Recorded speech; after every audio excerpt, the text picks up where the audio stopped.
చేయటం మనకు అవసరమేనా అని అడిగింది సీతమ్మ వారు. ఒక స్త్రీ బుద్ధి సహజంగా ఆ విధంగా అడగటం అనేటువంటిది సహజమే. ఎందుకు ఏ పనికి వచ్చామో ఆ పని చేసుకోకుండా ఈ గోళ మనకందుకు అని మామూలుగా లోకంలో అనుకుంటూ ఉంటారు కదా. అదే విధంగా సామాన్యమైనటువంటి బుద్ధితో అడిగింది సీతమ్మ వారు. ఇది ఒక దృష్టికోణంలో కరెక్టే. దేనికి వచ్చామో ఆ పని చేసుకోకుండా ఇంకో పని ఏంటి అని.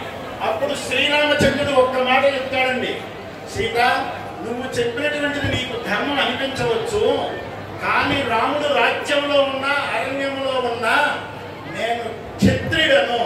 క్షత్రియుడు యొక్క ధర్మం ఏంటంటే దుష్ట శిక్షణ చేసి శిష్ట రక్షణ చేయవలసినటువంటి బాధ్యత నాపై ఉన్నది.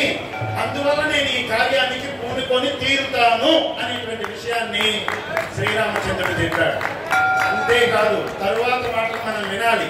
త్యాగి భవ యోగి భవ అని భగవద్గీత సారాన్ని శ్రీరామచంద్రుడు అక్కడ రామాయణంలో చెప్తున్నాడు.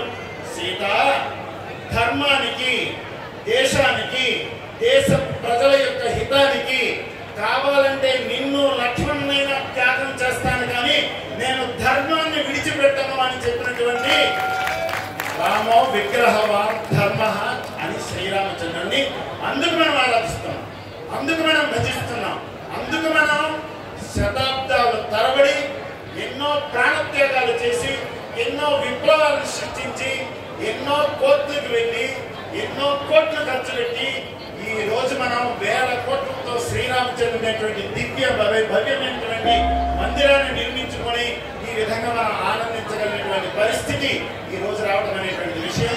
అందువల్ల రాముడు మనకు ఆదర్శం. రాముని యొక్క దివ్యమైనటువంటి భవ్యమైనటువంటి చరిత్ర ఒక మానవ జీవిత ధర్మము, ఒక మానవ జీవిత ఆశయాన్ని, ఒక మానవ జీవిత కర్తవ్యాన్ని బోధించేటువంటి మాధవుడు శ్రీరామచంద్రుడు. అందువల్ల అటువంటి శ్రీరామచంద్రుని యొక్క అనంగ భక్తుడైనటువంటి అనన్య భక్తుడైనటువంటి ఆ ఆంజనేయ స్వామి యొక్క కోటి హనుమాన్ చాలీసా పారాయణ సందర్భంగా పాపం భక్తులందరూ మనం నీళ్ళలో కూర్చొని మనం ఎంతసేపు అయినా మాట్లాడవచ్చు, కానీ ఎండల్లో కూర్చోలేక అక్కడక్కడ సరి తీర్చుకునేటువంటి భక్తులు కూడా మనం గమనించాలి. అందువల్ల ఇది చాలా శోభసమైనటువంటి విషయం, ఇది ఆనందప్రదమైనటువంటి విషయం. ఇటువంటి ఉద్యమాలు, కార్యక్రమాలు, ఇటువంటి భక్తి భాగస్వామ్యంతో కూడినటువంటి కార్యక్రమాలు మాటి మాటికి జరుగుతూ మనం హిందూ జాగృతిని చేయవలసినటువంటి అవసరం, కర్తవ్యం మనందరికైనా ఉన్నది.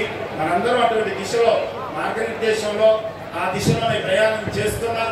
ఇది చాలా అర్థవంతమైనటువంటి విషయంగా తెలియజేస్తూ ఇంతటితో ఈ 4 మాటలతో మేము విరమిస్తూ ఉన్నాం. ఆ శ్రీరామచంద్రుని యొక్క, ఆంజనేయ స్వామి యొక్క దివ్యానుగ్రహము ఈ కార్యక్రమంలో పాల్గొన్నటువంటి వారికి, ఈ కార్యక్రమానికి వచ్చినటువంటి వారికి, ఈ కార్యక్రమానికి రాకుండా ఇంటి దగ్గర నుంచే అయ్యో వెళ్ళలేకపోయామని బాధపడినటువంటి వారికి, అదేవిధంగా రేపు రామాలయానికి కూడా మనం అయ్యో వెళ్ళలేకపోతున్నాం, ఇప్పుడు మనకు అవకాశం లేదనేటువంటి వారందరికీ కూడా ఆ రామచంద్రుని యొక్క, ఆంజనేయ స్వామి యొక్క పూర్ణ అనుగ్రహం అందరికీ సిద్ధించాలని ఆశిస్తూ ఆశీర్వదిస్తూ విరమిస్తూ ఉన్నాం. జై